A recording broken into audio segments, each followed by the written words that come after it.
Hi everybody, welcome to Ortho Implants for Life. Today, again we are having esteemed Orthopedic Surgeon Dr. Anupam Das with us for answering the questions posted by few of our viewers. Sincere thanks Dr. Das. Welcome to Ortho Implants for Life. Thank you. It's my pleasure. Dr. Das, first question is from Sri Ganesh, and he is asking that will the plate stay back inside the hand permanently? This question came in the comment section for the distal radius fracture video. So he wants to know whether the plate need to stay all throughout his life in the hand, in the wrist or not. So normally, if we have used titanium plate, it is not required to remove it. It can stay all throughout in the body. But if it is a stainless steel, then because it is ferromagnetic, it will cause problem while doing MRI. We need to remove it.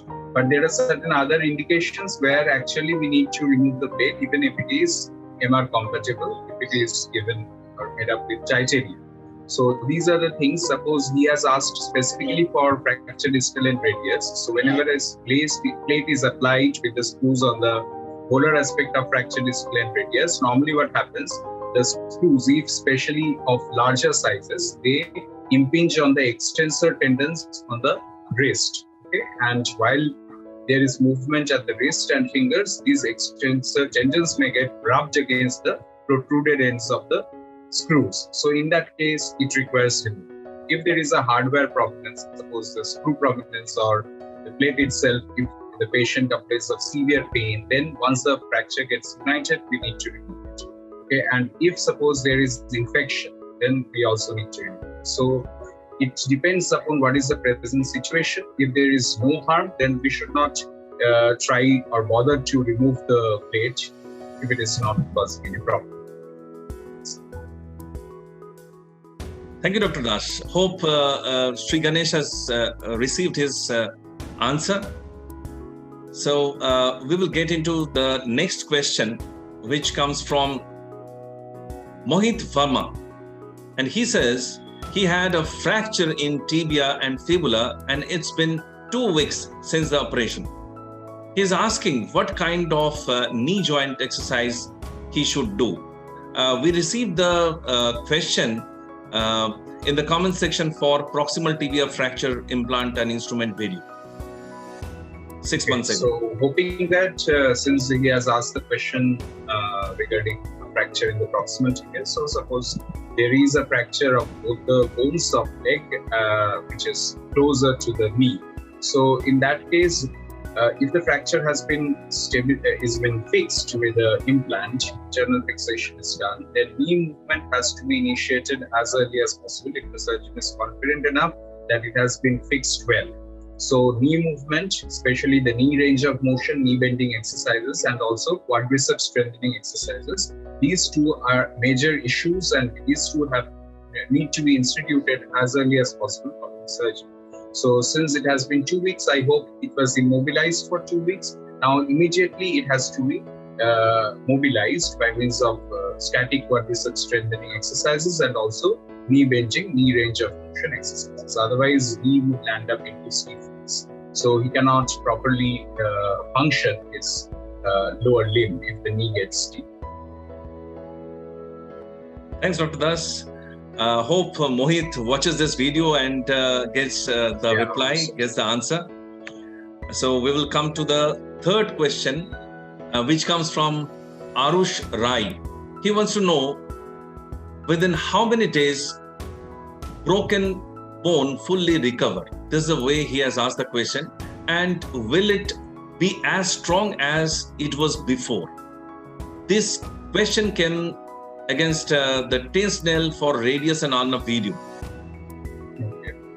Now, tin snail for radius ulnar and for tin snail for the radius and ulnar, these usually are done for the young or the children fractures in the children. But anyways, he specifically has asked for whether they will unite and when they will unite. It's very oversimplified statement to fix a time for the fracture, because fracture healing depends on so many factors regarding its nature and also host conditions also. But here, on an average, generally we speak that for the upper limbs or spinal fractures, it usually heals for 6 to 8 weeks. I mean, it consolidates, that is, it becomes strengthened to the intact bone, the original. And for the lower limbs, it is usually double the time, that means 12 to 16 weeks. That means 3 to 4 months for them. But since it is a both bone fracture of the forearm, which has been fixed with the chainstay, so it is supposed that it heals within 6 to 8 weeks. Thank you, Dr. Das. Hope Arush Rai watches this video and finds his answer. Now we will get into the fourth and the last question. This question is from Eswari Pratap. She says she had undergone a distal femur operation. For 1 year, she is having pain in the knee. What is your advice in such case? And this question we received with the distal femur locking plate fixation procedure video. Has he mentioned since how long he has been suffering from this pain since operation? No, he hasn't been. This is the way he has asked the question. Okay, suppose the pain has started from the operation only, then it has got certain other significance. And if it was not there following surgery, he was doing fine, he was mobilized, but the pain started recently, then it has other implications too. So there are a few conditions where I generally discuss the pain happening in the knee after the fracture of distal femur surgery. Now, if there is a screw impingement into the joint, then it irritates the cartilage and can cause trauma to the cartilage, and whenever patient bears a weight or it causes pain. Suppose there is a fracture which has been fixed with distal femur locking plate with the screws, the distalmost screws, especially on the medial aspect, they may be larger and they may protrude and irritate the soft tissues. So there they can feel the prominence of the screw ends, and also they can have the pain in such situation. Okay, so pain could be because of the post-operative knee stiffness, because many patients are very reluctant of knee motion following the surgery. So ideally, the surgeon should encourage them to move the knee, to bend the knee, and to do the quadriceps training exercises as soon as the surgery is over and he feels that there is confidence in fixation. Okay, so post-operative knee stiffness can be a cause of pain. Whenever the patient tries to move the knee or bend the knee, he feels pain. Okay. Another thing is very important, which is ominous. We always have to bear it in our mind. Rule out the infection. Suppose there is an infection happening in the knee joint, then we have to be very aggressive in its management. We need to find it out and we need to treat it properly.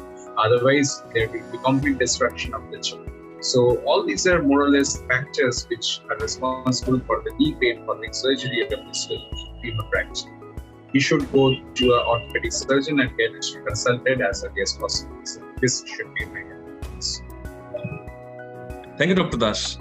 Sorry, Pratap, if you have received your reply in this video, then it's absolutely good. And if you feel that there is more to be answered, there is more to be learned from Dr. Das, if you have still more queries, then you can always again post your query in detail, and Dr. Das would be very happy to answer them. Thank you. Thank you, Dr. Das. Thank you. Thank you, Dr. Das, for answering the queries. Sincere thanks. Looking forward to having you in the next week. Thank you. If you have enjoyed the video, like it, share it. If you are new to our channel, subscribe it. Hit the bell icon to get the notifications for our upcoming videos. If you have any queries, comment below and we will surely reply back. Thank you and see you in our next video.